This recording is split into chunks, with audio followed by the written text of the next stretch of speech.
Mon nom est Mélanie Deslongchamps, je suis directrice générale de l'Association pour la protection de l'environnement du Lac-Saint-Charles et des Marais du Nord. Mon parcours professionnel est vraiment pas compliqué. J'ai commencé, dans le fond, à la sortie de l'école.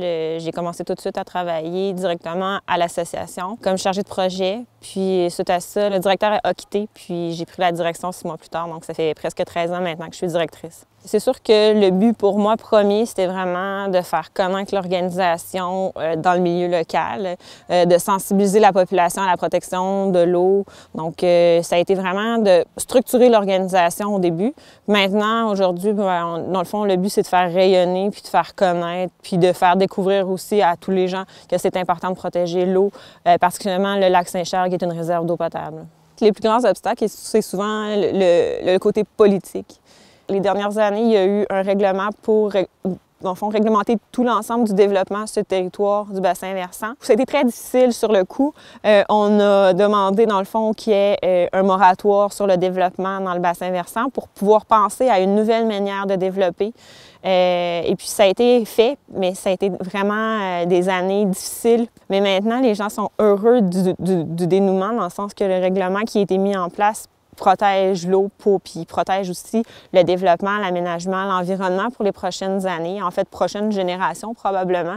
Puis ça donne un exemple partout au Québec, puis un peu partout au Canada, dans le fond, qu'on peut faire différemment puis protéger le bassin versant d'une prise d'eau.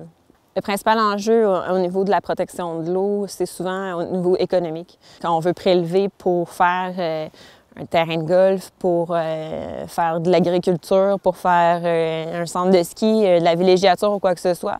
Si on prélève de l'eau, puis qu'il n'y en a pas assez pour plus bas, ou encore même juste la prise d'eau potable pour la Ville de Québec, bien l'enjeu est que si on prélève trop d'eau, il n'y en a pas plus bas pour faire d'autres usages du canot, de la baignade, etc. En fait, la sensibilisation, d'influencer les gens, c'est un travail à long terme. Et ça prend des gens qui sont des bons porte-parole, des bons, en fait, c'est des agents de sensibilisation, des gens qui vont répéter le même message, qui sont des bons orateurs, en fait. Ça prend ce genre de personnes-là, mais ça prend aussi des équipes sur le terrain pour convaincre une personne à la fois. Je pense qu'il y a quand même espoir. Il n'est pas trop tard. On n'a pas des lacs partout au Québec qui sont complètement irréversibles. Il y a moyen encore des lacs comme le lac Saint-Charles où il y a des cyanobactéries, il y a encore moyen de changer le courant. Ça prend des années, ça prend beaucoup d'efforts. Il faut que tout le monde le fasse en même temps, que ce soit les élus, les promoteurs immobiliers, que ce soit monsieur, madame, tout le monde, les terrains de golf, les centres de ski, etc. Donc, il faut penser que c'est tout le monde qui doit collaborer. Puis ça, ça s'en vient. Je pense que les gens l'ont compris. Je pense qu'ils ont compris, mais là, il faut passer à l'action, en fait. Je m'appelle Mélanie Deslongchamps et je suis créatrice de valeur.